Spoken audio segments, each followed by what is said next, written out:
সম্মানিত দর্শক, আজকের গরম খবর।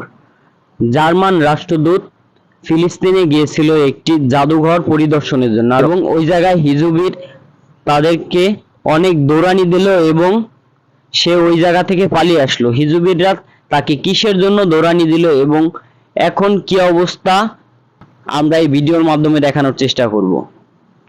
আজকের এই ভিডিওটি অনেক গুরুত্বপূর্ণ হতে চলেছে, তাই সম্পূর্ণ ভিডিওটি না টেনে দেখার অনুরোধ রইল। আর সম্পূর্ণ ভিডিওতে রয়েছে আর অনেক গুরুত্বপূর্ণ বিষয় যা দেখলে আপনারা রীতিমতো অবাক হতে বাধ্য হবেন। তাহলে চলুন কথা না বাড়িয়ে চলে যাওয়া যাক মূল ভিডিওর দিকে।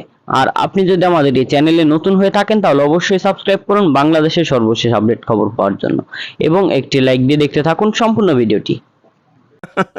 ভাবিকে আমি তো খুব আশ্চর্য ছিলাম, চিন্তা করলাম উল্টাইয়া ফললো না কেন, নাহের বদনাটি ফাইটাছে কি। তো দর্শক, ঈদ মোবারক, শুভ সকাল। আপনাদেরকে ভালো একটা সংবাদ দিতে আসছি। পশ্চিমারা একত্রিত হয়েছে ভাই, সামরিক, অর্থনৈতিক, রাজনৈতিক, কূটনৈতিকভাবে কোনো ক্রমেই যেন তারা আমাদের ওই উপত্যকাটা থেকে ইসরায়েলের দখলদারিত্ব সরাতে চাচ্ছে না। বিলিয়নস অফ ডলার দেওয়ার অস্ত্রের একটা উৎসব চলছে, যে যেমনে পারতেছে দিতেছে। অনেকে ভাবছে যে আর পশ্চিম তীর যেহেতু আলাদা, কোনো সমস্যা নাই। এখন আইসা দেখেন, গতকালকে জার্মানির রাষ্ট্রদূতরে যেভাবে ফিলির সাধারণ শিক্ষার্থীরা একটা দৌড়ানি দিছিল, আর এবারটা এমন একটা ডরাইছে, ভিতরে কিন্তু কলিজাটা নাই, এটা কিন্তু এরা ডরায়।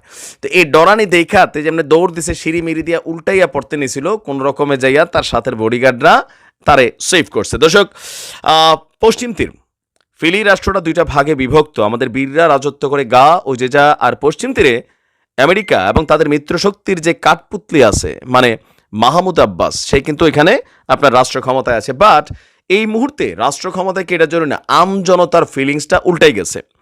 আপনার পশ্চিম তীরের ফিলি জাদুঘরে জার্মানির যিনি রাষ্ট্রদূত আছেন তাকে শিক্ষার্থীরা দৌড়ানি দিয়েছে। এদিন জাদুঘরটি পরিদর্শনে গিয়েছিল ফিলিতে নিযুক্ত জার্মান দূত অলিভার ওকজা। জাদুঘরটি অবস্থিত হচ্ছে পশ্চিম তীরের ভিটজেদ বিশ্ববিদ্যালয়ে, যা রামাল্লা থেকে মাত্র 10 কিলোমিটার দূরে অবস্থিত। মাইক্রোব্লগিং সাইটে প্রকাশিত ভিডিওতে দেখা যাচ্ছে জার্মান দূতকে পেছন থেকে দৌড়ানি দিচ্ছে ফিলির শিক্ষার্থীরা। ওই সময় তারা বলছিল যে বের হইয়া যা, বের হইয়া যা, এই স্লোগান দিতে থাকে। তাদের দৌড়ানি খেয়ে জার্মান দূত দৌড়ে গিয়ে কোনো রকমে তার গাড়িটার মধ্যে ওঠে। আর গাড়িতে ওঠার পরে কিন্তু ছাড় দেয় নাই পোলাপাইন, ছাত্র সমাজ তো শরীরের রক্তটা একটু হালকা ধরন গরমে থাকে। জার্মান দূত তার গাড়িতে ওঠার পর সেই গাড়িটিকে লক্ষ্য করে পোলাপাইন ইটের আদলা, তারপর পাথরের টুকরা, এগুলো আবার কিন্তু ঢিল মারে। এই সময় আপনার হালকা পাতলা মেশিনের আওয়াজ হয়েছে, ঠুস ঠুস দু একটা আওয়াজও হয়েছে। দর্শক, ইউরোপে দখলদার ইসরায়েলের যেসব মিত্র রয়েছে সেগুলোর মধ্যে জার্মানি তাদের সবচেয়ে বড় এবং শক্তিশালী মিত্র।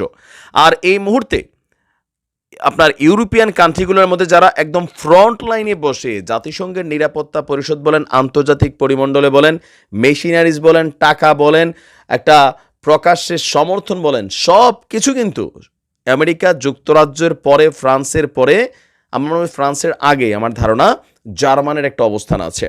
যদিও সেখানকার ছাত্রছাত্রী আমজনতারা ফিলির প্রতি ভালোবাসা প্রকাশ করেও জার্মানির রাষ্ট্র সরকার কিন্তু ইসরায়েলের একটা প্রধান মিত্রশক্তি। ইভেন আকাশ প্রতিরক্ষা সিস্টেম থেকে যে অত্যাধুনিক মেশিনারিজগুলো আছে এগুলো কিন্তু তারা সাপ্লাই করতেছে, এটা নিয়ে অনেকবার প্রটেস্ট হয়েছে। তো সেই ক্ষেত্রে জার্মান রাষ্ট্রদূতরে এই দৌড়ানি দেওয়াতে একটা মেসেজ তৈরি হলো যে পশ্চিম তীরে তোমরা যারা ভাবছো এখানে দাবার গুটি সরকার আছে, তোমরা এই তীরটারে এক ধরনের নিজেদের কবজায় রাখছো, এটা কিন্তু ভুল। এটা একটা মেসেজ কি যে আমরাও ভবিষ্যতে সজাগ হচ্ছি, এই এলাকা থেকে তোমাদেরকে বিদায়। সম্মানিত দর্শক, আশা করি আপনারা সম্পূর্ণ ভিডিওটি না টেনে দেখেছেন এবং এই ভিডিওটি দেখে আপনারা অনেক কিছু বুঝতে পেরেছেন।